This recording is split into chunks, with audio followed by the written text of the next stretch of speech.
ऋषि पुत्र ने जाकर के और हाथ में यमुना जल लेकर के क्रोध में आकर के कहने लगे, बोले जिसने भी मेरे पिता के गले में ये मृतक सर्प को डाला है, आज मैं श्राप देता हूं कि यही सर्प आज से 7 दिन बाद में तक्षक बन करके और राजा परीक्षित के प्राणों का हरण करेगा। ऐसा श्राप जब मुनि दे देते हैं मुनि पुत्र,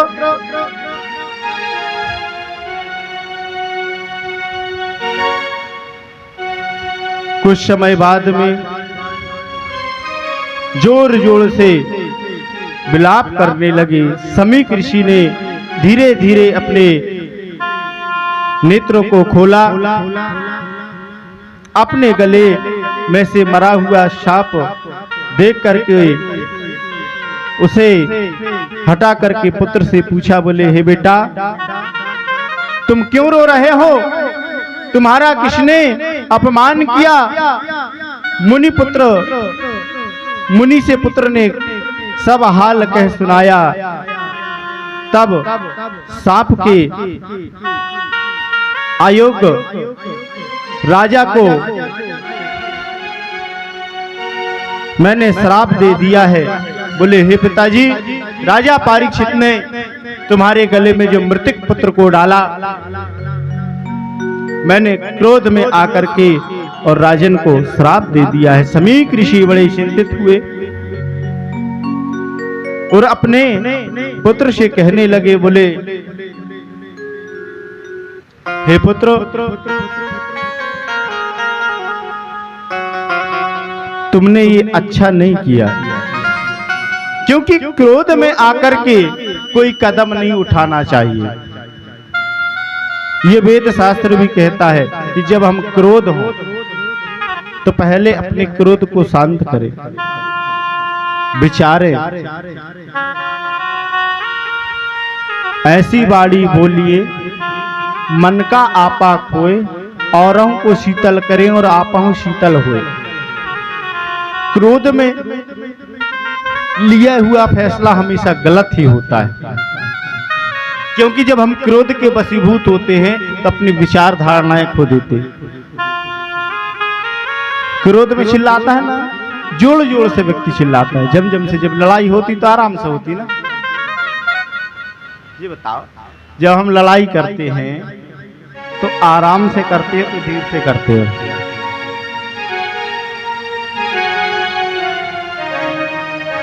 बहुत जोर जोर से लड़ते हैं ना, तो ये जोर से बाड़ी कब निकलती? जब हमें क्रोध आता है। और ऐसे ही क्रोध जब मुनि पुत्र को आया तो उन्होंने श्राप दिया। पिता ने समझाया, देखो यदि बालक कुमार्ग की ओर जा रहा है,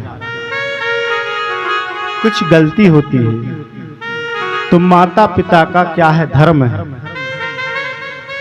अपने पुत्र को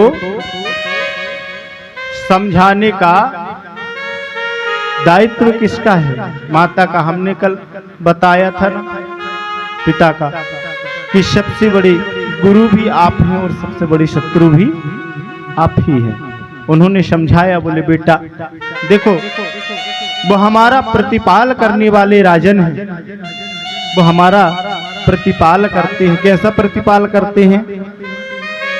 कि जो हमारे घर का मुखिया होता है, जैसे गांव देहातों में सरपंच होता है ना, शहर में आ जाओ तो नगर परिषद होते हैं, है ना। आज नरेंद्र मोदी जी हैं प्रधानमंत्री, वो क्या है, राजा है। तो भाई उनके लिए तो झुकना पड़ेगा ना। खूब समझाया, बोले तुमने ये गलत किया, तुमको ऐसा नहीं करना चाहिए। और यहाँ पर राजन ने जब अपना मुकुट उतारा, उनको याद आ गया। उन्होंने सोचा, बोले यार मैंने बहुत गलत किया है, ऐसा मुझे नहीं करना चाहिए। राजा पारीक्षित को सूचना मिली कि मुनि पुत्र ने मुझे श्राप दिया है। क्या दिया है? श्राप, कि आज से 7 दिन बाद में तुमको तक्षक सर्प के डसने से मृत्यु हो जाएगी। राजा पारीक्षित ने कहा, बोले जब मैं 7 दिन बाद में मर जाऊंगा तो एक काम करो, सारा राजपाट अपने पुत्र को सौंप करके और वन की ओर प्रस्थान कर जाते हैं, भगवान की भक्ति के लिए लीन हो जाते हैं। यहां पर सुखदेव मुनि का आगमन होता है। सुखदेव मुनि ने राजा पारीक्षित को बिठाला, और जब राजा पारीक्षित को बिठाला, राजा पारीक्षित बताने लगी, सारी कथा उनको बतलाया कि ऐसा ऐसा पाप मुझसे हो गया है, मेरे मोक्ष के लिए कोई उपाय बताओ, मैं इस पाप से कैसे छुटकारा पाऊं। 7 दिन भगवान की कथा मुझे सुनाई जाए। गद्दी लगी, व्यास गद्दी तैयार हुई। सुखदेव मुनि जो है राजा पारीक्षित को श्रीमद् भागवत कथा साप्ताहिक ज्ञान यज्ञ सुनाना प्रारंभ कर देते हैं। राजा पारीक्षित बैठ करके कथा का श्रवण कर रहे हैं और सुखदेव मुनि जो है राजा पारीक्षित को कथा सुना रहे हैं। जब देवताओं को पता चला कि राजा पारीक्षित को ये श्रीमद् भागवत कथा रसपान कराई जा रही है, तो देवताओं ने अमृत का कलश लेकर के आए और सुखदेव जी से कहा, बोले आप जो श्रीमद् भागवत कथा राजा पारीक्षित को सुना रहे हो, वो कथा आप हमें सुनाओ। ज्यादा है राजा पारीक्षित को, आज से 7 दिन बाद में तक्षक डसने से उनकी मृत्यु का भय है, तो ये अमृत ले लो और उनको पिला दो, अमर कर दो, लेकिन ये भागवत कथा आप हमें सुनाएं। राजा पारीक्षित ने उस अमृत का भी त्याग कर दिया, बोले मैं भागवत कथा का श्रवण करके और मोक्ष गति को पाना चाहता हूं। महाराज कथा का व्याख्यान करने लगे। समस्त देवी देवता, गंधर्व, किन्नर, नर इत्यादि सभी लोग अपना अपना रूप बना करके और उस कथा का श्रवण करने के लिए आ रहे हैं, उस कथा को सुनने के लिए आ रहे हैं। राजा पारीक्षित ने श्रीमद् भागवत कथा जो है सप्तदिवसीय कथा किसको सुनाई? राजा पारीक्षित को। सुखदेव मुनि ने जय जय राधा रमण हरि बोल, कि जय जय राधा रमण हरि बोल, जय जय राधा रमण हरि बोल, जय जय राधा रमण हरि बोल, जय राधा रमण हरि बोल, जय जय राधा रमण हरि बोल।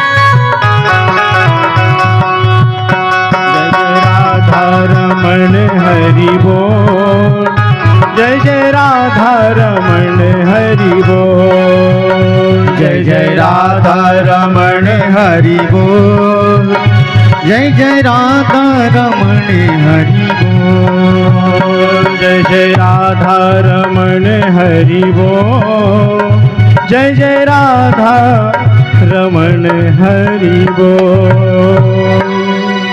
भगवान सुखदेव जी राजा परीक्षित को कथा सुना रहे हैं। अब कथा आगे बढ़ जाती है। ये कथा अब आपको मिलेगी कौन से दिन में? सप्तम दिवस में आकर के इस कथा को यहीं पर रोक दिया जाता है। ये कथा लास्ट दिन में मिलेगी। इसीलिए तो कहा जाता है कि प्रथम दिवस से लेकर के 7 दिन की कथा का श्रवण जो करता है वो परम गति को प्राप्त होता है। यहाँ पर श्री सुखदेव जी राजा परीक्षित को कथा श्रवण कराते हैं और कहते हैं कि निगम कर्प तलोर शुक मुखादमृतम।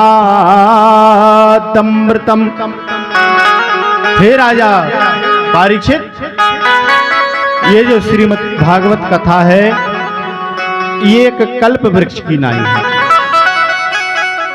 किसकी नाई है? कल्प वृक्ष जानते हैं गुप्ता जी? कल्प वृक्ष बहुत बड़ा होता है। आज कोई वक्ता इस डाल पे बैठ करके कथा बोल गया, कल उस डाल पर बैठ करके कथा बोल गया। इतना बड़ा अथाह वृक्ष है कि कोई भी कहीं से भी कथा बोल करके चला जाता है। कल्प वृक्ष की पदवी मिली श्रीमद् भागवत कथा को। बोले निगम गर्भ तलोर शुक मुखादमृतम पिबत भागवत कथा रसमाल्यम। बोले इस कथा को कब तक श्रवण करना चाहिए? राजा परीक्षित ने सुखदेव जी से पूछा है। बोलो हे सुखदेव मुनि, ये जो भागवत कथा जो है इसको कब तक श्रवण करना चाहिए? राजा परीक्षित कहते हैं, सुखदेव जी ने राजा परीक्षित से कहा, बोले हे राजन, बहुत अच्छा प्रश्न किया है तुमने। अच्छा ये बताओ, जब हम भोजन करते हैं तो जब तक हमारा पेट नहीं भरता तब तक हम भोजन करते ना, कि आधे ही पेट उठ जाते? नहीं, जब तक हमारा पेट ना भर जाए, का तो डकार आ जाए बढ़िया, बोले बस हमारा तृप्त हो गया, अब हम नहीं लेंगे, पेट भर गया। ऐसे ही भागवत कथा है। श्लोक लिखा है इसमें, ऐसा नहीं कि मनगढ़ंत कोई कथा हो, नहीं। श्लोक लिखा है निगम कर्प तलोर सुख मुखादमृतम पिबत भागवत कथा रासमाल्यम आल्यम बोले मोक्ष पर्यंतम। आल्यम मतलब अघाना, पेट भरना। बोले मोक्ष पर्यंतम, बोले इसको जब तक श्रवण करो। कब तक श्रवण करना चाहिए? बोले जब तक हमारा मोक्ष ना हो जाए। ये नहीं कि आज हमने कथा सुन ली, बोले यार कल तो घुमाए, कल कथा श्रवण कर ली, फलाने जगह कथा हुई थी हमने सुन लिया है, अब काम धंधा करें, है ना? नहीं, इसको कब तक श्रवण करना चाहिए? वेद शास्त्र तो बोले आल्यम मोक्ष पर्यंतम, जब तक हमारी मोक्ष की गति ना मिल जाए तब तक इस कथा को श्रवण करते रहना चाहिए। और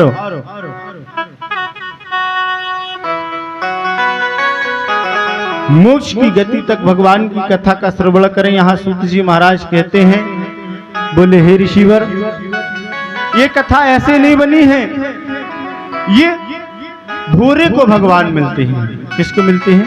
जिसके भाव निर्मल होते हैं। कल बताया था ना कि निर्मल मन जन सो मोहि पावा और मोहि कपट छल क्षेत्र न भावा। जिसके भाव निर्मल होते हैं, जिसके मन में काम क्रोध नहीं, अहंकार नहीं। एक जगह 2-4 चेला थे, गुरुजी भी कहीं कहीं फंस जाते। एक चेला के कुएं में से दुर्गंध आने लगी, जल का कुआं था, उससे दुर्गंध आने लगी। बोले इससे दुर्गंध आ रही है, जल को निकाल करके फेंक दिया। जल को निकाल करके जब फेंका, कुछ समय बाद में उसमें नया जल आया, फिर भी दुर्गंध आ रही है। बोले यार इससे दुर्गंध क्यों आ रही है, चलो चल करके गुरुजी के पास चले, गुरुजी से पूछा जाए। चला गए गुरुजी से जाकर के पूछा, बोले गुरुजी हमारे कुएं से दुर्गंध आ रही है, क्यों? तो गुरुजी ने कहा, बोले बेटा क्या हुआ? बोले उसमें 5 कुत्ते गिर गए हैं तो उससे दुर्गंध आ रही है। बोले तुमने जल को निकाल करके फेंक दिया? बोले हाँ, हमने जल को निकाल करके फेंक दिया, फिर भी दुर्गंध आ रही है। बोले अच्छा फिर भी दुर्गंध आ रही है? बोले हाँ, फिर भी दुर्गंध आ रही है। तो बोले एक काम करो, जाओ जाकर के उसमें बढ़िया अच्छी सेंटेड अगरबत्ती लगाओ, अच्छी सेंटेड अगरबत्ती लगाओ, उसमें नर्मदा जल छोड़ो, गंगा जल छोड़ो और फिर से उस जल को साफ करो, जाकर के दुर्गंध खत्म हो जाएगी। शिष्य जाकर के कुएं से पूरा जल निकाला, उसमें गंगा जल छोड़ा, जमुना जल छोड़ा, सेंटेड अगरबत्ती लगाई। कुछ देर बाद में फिर दुर्गंध आ रही है। शीले ने सोचा, बोले यार फिर दुर्गंध आ रही है। फिर गुरुजी के पास में आए, आकर के कहने लगे, बोले गुरुजी ये सा आपने कहा था, क्या कहा था? कि जाकर के कुएं में गंगा जल छोड़ना, नर्मदा जल छोड़ना, जाकर के बढ़िया हमने वैसे ही किया, नर्मदा जल छोड़ा, गंगा जल छोड़ा, सारा जल निकाल दिया, अगरबत्ती लगा दी बढ़िया सेंटेड, फिर भी दुर्गंध आ रही है। बोलिए दुर्गंध तो खत्म होने का नाम ही नहीं ले रही है।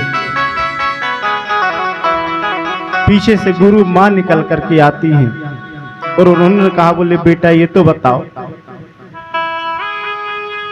जो तुम्हारे कुएं में कुत्ते गिरे थे, पहले तुमने उनको निकाला है कि नहीं निकाला? बोले नहीं, हमने तो उनको नहीं निकाला, क्योंकि गुरुजी ने तो कहा था कि उसमें से जल निकाल देना, जल निकाल करके बाहर कर देना, गंगा जल डाल देना, यमुना जल डाल देना, बढ़िया सेंटेड अगरबत्ती, हमने वैसे ही किया। बोले जब तक तुम वो कुत्ते निकाल करके फेंकोगे नहीं, तब तक कुएं में से दुर्गंध कैसे जाएगी? वैसे ही हमारे मन में 5 कुत्ते बैठे हुए हैं। वो कुत्ता कौन है? हमारे काम, क्रोध, लोभ, मोह, अहंकार। जब तक ये हमारे जीवन से निकल करके नहीं भागेंगे, तब तक परमात्मा की कृपा हमको प्राप्त नहीं हो पाएगी। क्यों नहीं हो पाएगी? क्योंकि ये अहंकार हमारे मन में पैदा करते हैं, कपट पैदा करते हैं, द्वेष पैदा करते हैं, दुराभाव पैदा करते हैं। इससे हमारे परमात्मा से डोर टूट जाती है। हमारी जब परमात्मा से डोर टूट जाती है, क्यों? क्योंकि आज हम बैठे तो कथा सुनने,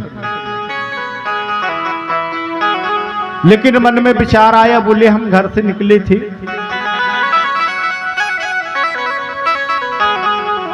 तो हमने दरवाजा तो लगाया, लेकिन उस दरवाजा को लगा करके, ताला लगा करके हम आकर के बैठ गए। देखो मन इतना चंचल होता है। आज हम बैठे कथा सुन रहे, देही बैठी है कहाँ? कथा पंडाल में, कथा स्थली में, लेकिन बैठे बैठे यदि विचार आया, बोले यार मेरी बेटी तो फलानी जगह गई थी, आई है कि नहीं आई है? तो बैठे बैठे मन कहाँ चला गया आपका? जाकर के कथा पंडाल से भाग गया ना, देही यहीं पर बैठी रह गई, मन चला गया। ऐसे ही मन चला गया। बोले हमने ताला तो लगाए, लेकिन ताला को खींच करके देखना भूल गए कि अच्छे से लगा है कि नहीं लगा। परमात्मा से डोरी टूट गई, क्योंकि ये देही भी हमारी दी हुई है। इसलिए कहते कि रे मन मुसाफिर निकलना पड़ेगा, काया कुटी खाली करना पड़ेगा। ये जो हमारा मन है, हमारा मन है, ये क्या कहता हमारी सरसी, रे मन मुसाफिर निकलना पड़ेगा और काया कुटी खाली करना पड़ेगा। आज हम कहते हैं कि रे फलाना व्यक्ति चला गया, बहुत अच्छा था। नहीं, कलयुग में इस पृथ्वी का नाम क्या रखाया है मालूम? वेद शास्त्रों में मरण धर्मा। क्योंकि यहां से जो आया है उसको एक ना एक दिन तो जाना पड़ेगा, एक न एक दिन उसको इस मृत्यु लोक से जाना पड़ेगा। आज भगवान कृष्ण भी आए थे, उनको भी जाना पड़ा था ना। श्याम आए, उनको भी जाना पड़ा।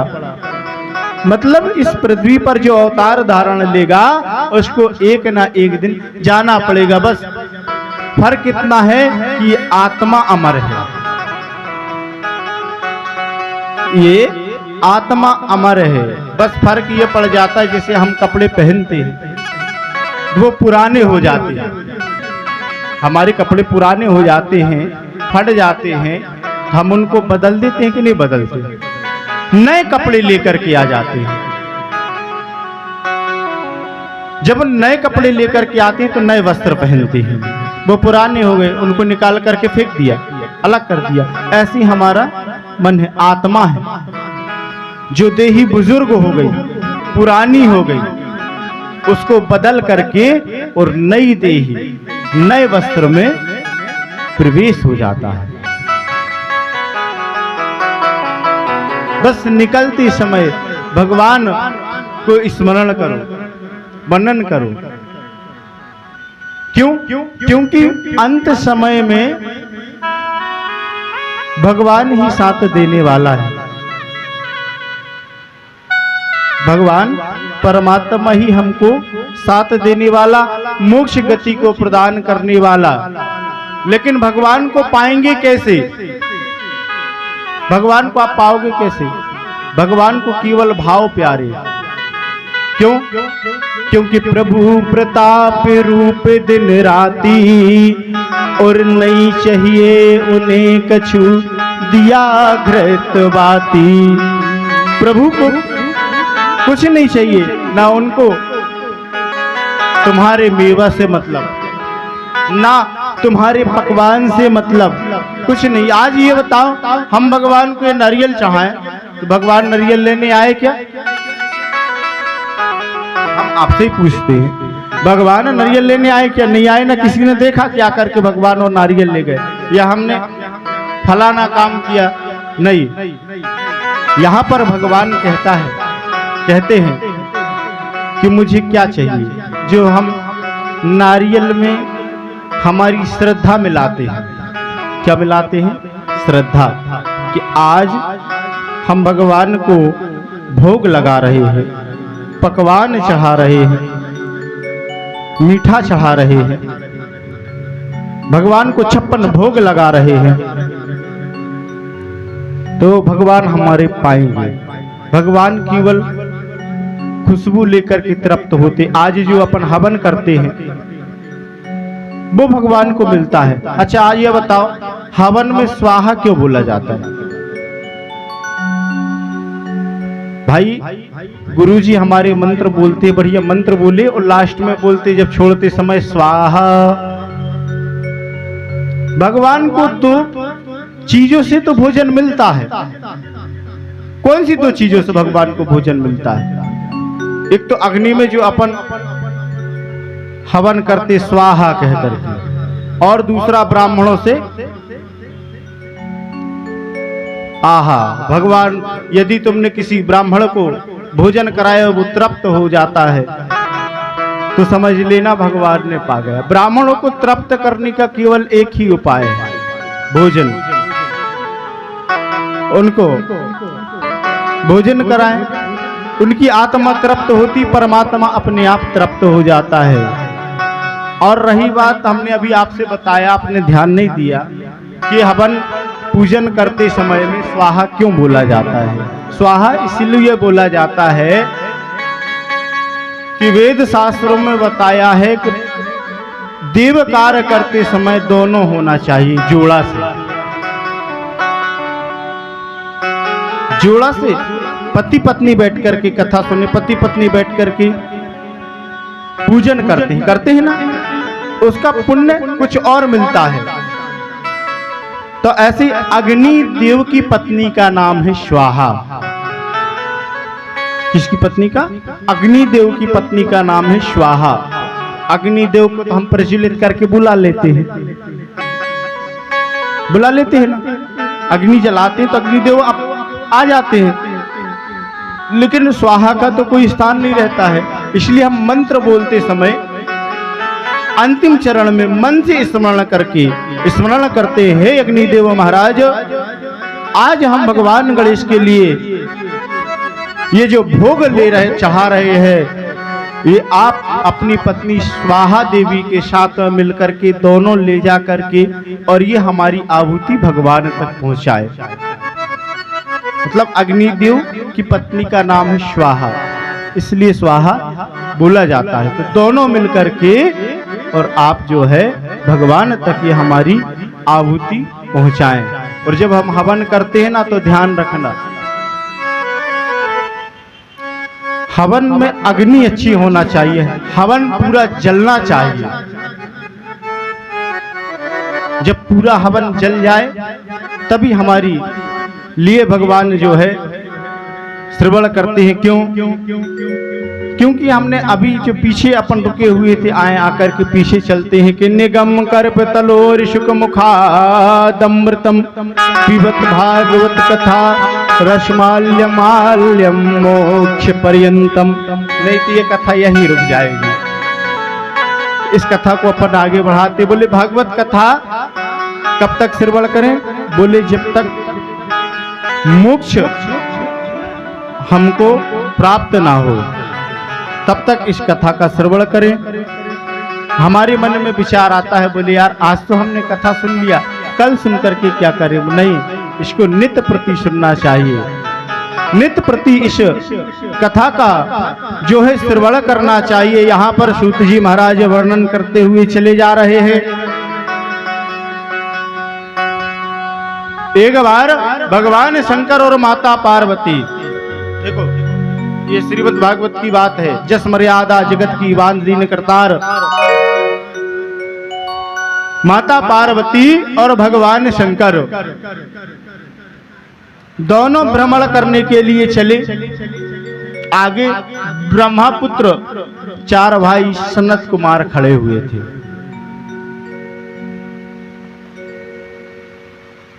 दोनों भगवान शंकर के साथ में आगे चलते हुए चले जा रहे हैं। माता पार्वती ने देखा, बोले छोटे छोटे ये 4 बालक खड़े हुए हैं। जब सनत कुमारों का जन्म हुआ था तो उनको भगवान ब्रह्मा ने कहा, बोले जाओ आप सृष्टि का सर्जन करें, सृष्टि का जाकर के आप प्रतिपाल करिए, सृष्टि को जाकर के आगे बढ़ाइए, सृष्टि की रचना करनी है। हमने आपका इसीलिए जन्म दिया है।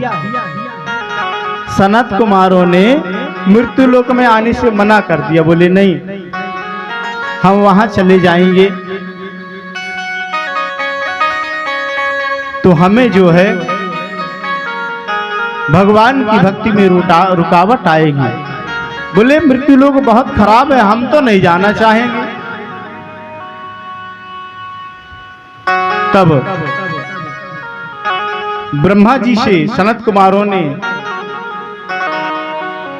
वरदान मांगा था। बोले प्रभु आज हम जिस अवस्था में हैं हम ऐसे ही हमेशा रहे आए। तो बुक सनत कुमार कैसे दिखते थे मालूम? जो 5.5 वर्ष 6 वर्ष का बालक दिखता है ना, उस आयु में सनत कुमार दिखते थे नहीं, दिखते थे। उनकी आयु तो हजारों वर्ष की थी, पर माता पार्वती ने देखा, बोले छोटे छोटे बालक हैं और 3 लोक के नाथ, अकाल मृत्यु को हरने वाले भगवान शंकर इनके सामने से जा रहे हैं और ये कैसे उदंड बालक हैं जो इन्होंने भगवान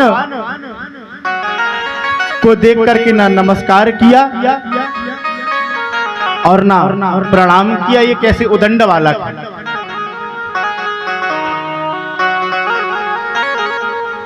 इनको क्या इनके माता पिता ने इनको ज्ञान नहीं दिया कि गुरुजनों को कैसे प्रणाम करना चाहिए, उनको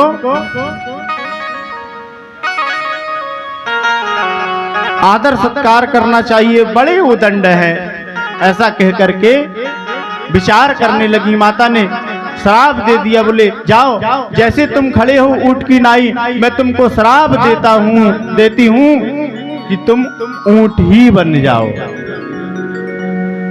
माता पार्वती ने उनको जब श्राप दिया,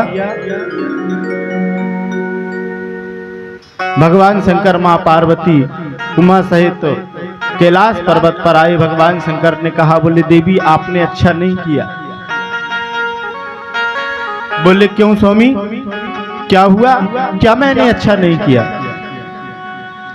बोले आज देवी तुमने बिना विचारे काम किया है। हमारे शास्त्रों में लिखा है कि आज हम यदि किसी से बात करते हैं तो हमारे मन में 21 बार सोचना चाहिए। कितनी बार? 21 बार कि हमने किसी से असत्य वचन बोला या कोई वाणी बोल रहे हैं तो हो सकता है हमारे बोलने के कारण इनको दुख ना पहुंच जाए,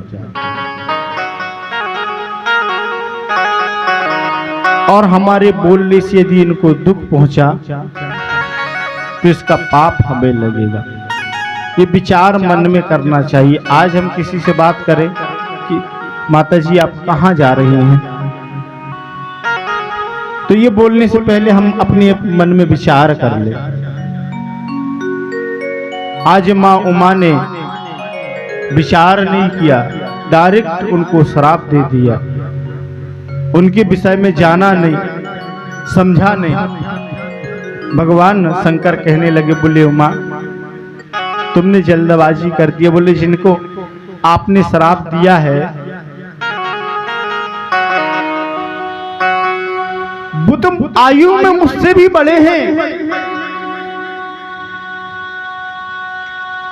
दादाओं के दादा हैं, परदादा हैं, बहुत बड़े हैं। वो ब्रह्मपुत्र हैं, सनत कुमार हैं, और उनको तुमने श्राप दे दिया।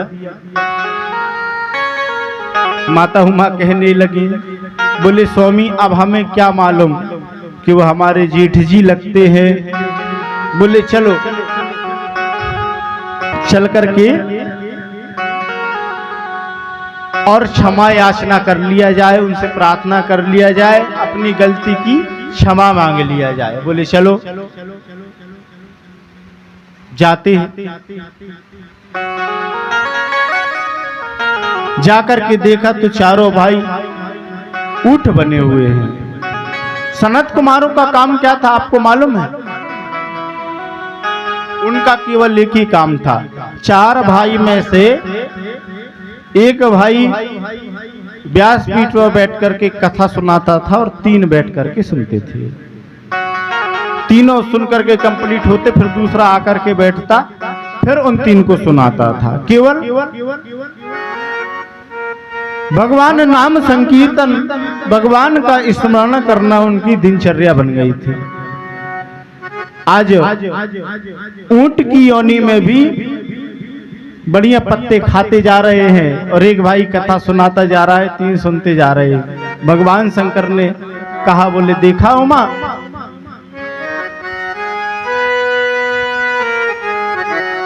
तुमने उनको ऊंट बना दिए लेकिन उनका भक्ति मार्ग नहीं गया। अभी भी ऊंट की योनि में भी वो देखो तीनों भाई कथा सुन रहे हैं और एक सुना रहा है। बोले अच्छी बात, माता ने जाकर के उनसे क्षमा मांगी, कहने लगी मेरे श्राप से आपको बड़ा दुख हुआ, मुझ पर आप कृपा करें। सनत कुमार कहने लगे, बोले नहीं माता, तुमने बड़ा अच्छा काम किया। क्यों? क्योंकि मानव योनि में बड़ा झंझट रहता था। पहले स्नान करो, ध्यान करो, बढ़िया वस्त्र पहनो, निर्मल वस्त्र पहन करके और फिर कथा सुनो। स्नान करना पड़ता था, ध्यान करना पड़ता था, प्रसादी बनाना पड़ता था, भोग बनाना पड़ता था, फिर कथा का श्रवण करते थे। ये योनि आपने बड़ी कृपा की, हमें इस झंझट से छुटकारा दे दिया। अब तो बस न नहाना न धोना, बढ़िया भगवान का नाम संकीर्तन 24 घंटा चलता रहता था। भगवान नाम संकीर्तन करना चाहिए।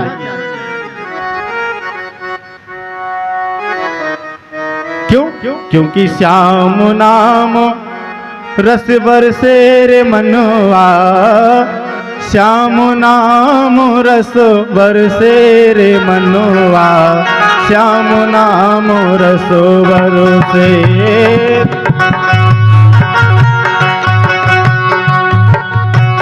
श्याम नाम रस बरसे रे मनवा, श्याम नाम रस बरसे, श्याम नाम रस बरसे रे मनवा, श्याम नाम रस बरसे, श्याम नाम रस बरसे रे मनवा, श्याम नाम रस बरसे, श्याम नाम रस बरसे रे मनवा, श्याम नाम रस बरसे, श्याम नाम रस बरसे रे मनवा, श्याम। जाओ सुंदर सुंदर ताली सेवा करते हुए सभी लोग श्री राधे। श्याम नाम रस बरसे रे मनवा, श्याम नाम रस बरसे।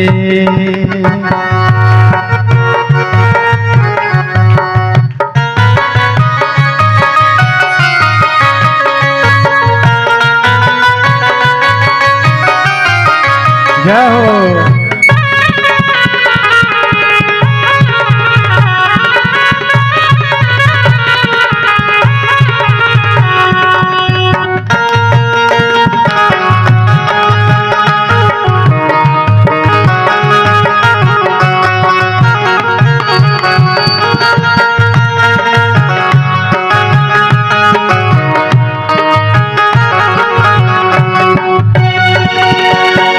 सावन भादों जैसे हरियाली, जैसे हरियाली मन में,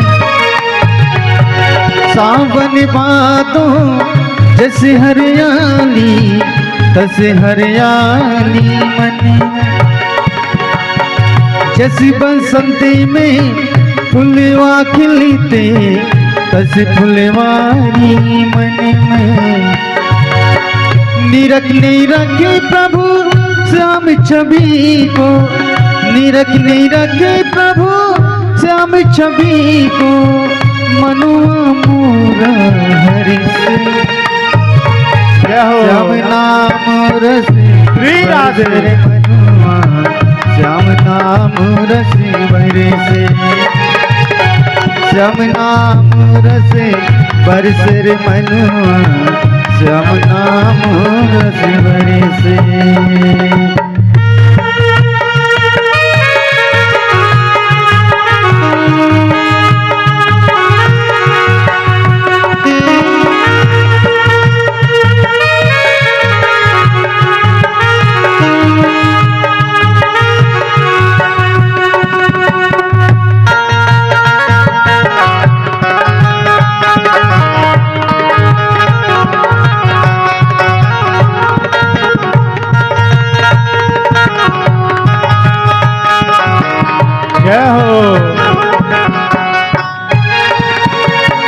श्याम नाम में मनियस भीगा, नदियाँ तटे हो जैसे, श्याम नाम में मनियस भीगा, नदियाँ टटी हो जैसे।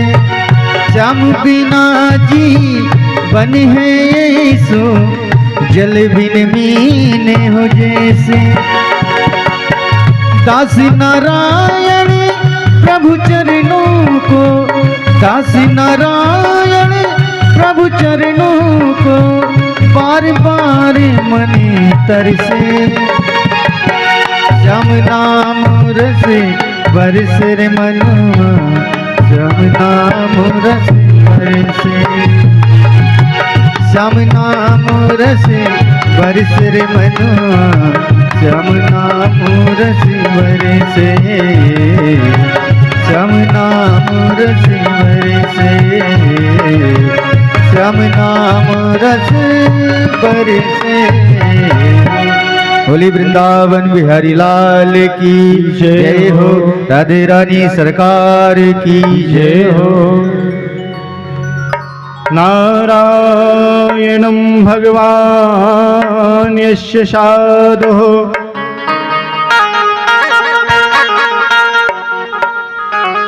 पुण्यार्थे महामुने। वेदस्वरूपनं यथारूपं नमस्तुते। यहाँ सुखदेव जी महाराज वर्णन करते हैं कि हे राजा परीक्षित, भगवान ने मानव जीवन को तारने के लिए बार बार पृथ्वी पर अवतार धारण किया है। क्यों? भगवान ने कहा है